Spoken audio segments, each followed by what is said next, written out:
Hi hello welcome to NN media. నేను రాకేష్. పచ్చని అడవులు రుధిరంతో ఎరిపెక్కుతున్నాయి. గుట్టల నడుమ తుపాకుల గర్జన చేస్తున్నాయి. తమ ఉనికిని కాపాడుకునేందుకు మావోయిస్టులు శక్తికి మించి పోరాడుతుంటే, మరోవైపు వచ్చే ఏడాది నాటికి మావోయిస్టుల మాట వినబడకుండా వారిని సమూలంగా అంతమొందించాలనే లక్ష్యంతో భద్రతా బలగాలు ఆపరేషన్ కగార్ పేరుతో ముప్పేట దాడిని కొనసాగిస్తున్నాయి. మావోయిస్టు అగ్రనేతలను టార్గెట్గా చేసుకుని సాయుధ బలగాలు గురిజూసి అటాక్ చేస్తున్నాయి. ఈ క్రమంలోనే వారు సురక్షిత ప్రాంతాలకు తరలివెళ్లే ప్రయత్నం చేస్తున్న క్రమంలో బుల్లెట్ దెబ్బలకు విలవెల్లాడుతూ ప్రాణాలు కోల్పోతున్నారు. ఆపరేషన్ కగార్ మొదలైన నాటి నుంచి ఇప్పటి వరకు జరిగిన ఎదురుకాల్పుల్లో సుమారు 200 నుండి 500 మంది మావోయిస్టులు మరణించారు. ఇదే సమయంలో దండకారణ్యంలో భద్రతా బలగాలు చేపడుతున్న మారణ హోమాన్ని వెంటనే నిలిపివేయాలని పలు ప్రజా సంఘాల నాయకులు, పార్టీల నేతలు డిమాండ్ చేస్తున్నారు. నాడు కాల్పుల విరమణకు ఒప్పందం జరిగింది కదా. ఉమ్మడి ఆంధ్రప్రదేశ్ 2004లో ఎన్నికల ప్రచారంలో భాగంగా అప్పటి ప్రతిపక్ష నేత వైఎస్ రాజశేఖర రెడ్డి మావోయిస్టులతో శాంతి చర్చలు జరుపుతామని ప్రకటించారు. ఆ ఎలక్షన్లో కాంగ్రెస్ అఖండ విజయం సాధించింది. మే నెలలో సీఎంగా వైఎస్ ముఖ్యమంత్రి బాధ్యతలు చేపట్టిన తర్వాత 3 నెలలకే మావోయిస్టులతో కాల్పుల విరమణకు ఒప్పందం కుదుర్చుకున్నారు. ఇక 1992లో మావోయిస్టులపై విధించినటువంటి బ్యాన్ సైతం ఎత్తివేసింది. ఆ వరుస పరిణామాలతో ప్రభుత్వంతో శాంతి చర్చలకు సహృద్భావ వాతావరణం ఏర్పడింది. అయితే శాంతి చర్చలకు హాజరైనటువంటి మావోయిస్టు అగ్రనేతలు ఎవరు?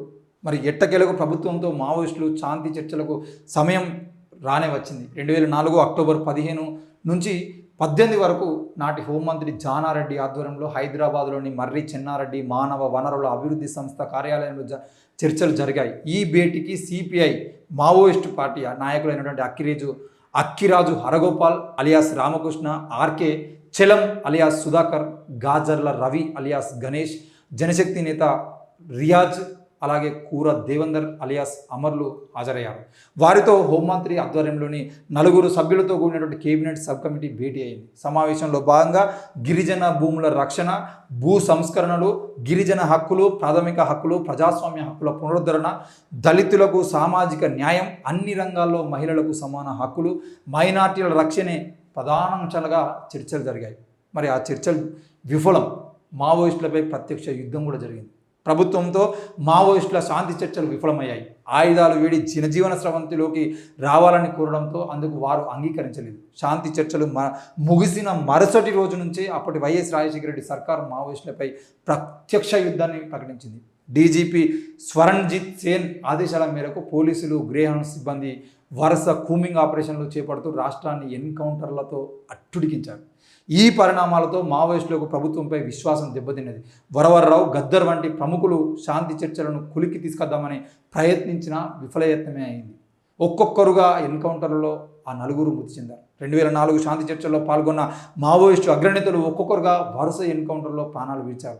2005లోనే జనశక్తి కీలక నేత రియాజ్ ఎన్కౌంటర్లో మరణించారు. అనంతరం మావోయిస్టు పార్టీ కేంద్ర కమిటీ సభ్యుడు అక్కిరాజు హరగోపాల్ అలియాస్ రామకృష్ణ, ఆర్కే 2021లో అనారోగ్యంతో మృతి చెందారు. కాగా పోయిన నెల 5వ తేదీన ఛత్తీస్గఢ్లోని బీజాపూర్ జిల్లాలో జరిగినటువంటి ఎదురుకాల్పుల్లో మావోయిస్టు కేంద్ర కమిటీ సభ్యుడు చెలం అలియాస్ సుధాకర్ అలియాస్ గౌతమ్ మరణించారు.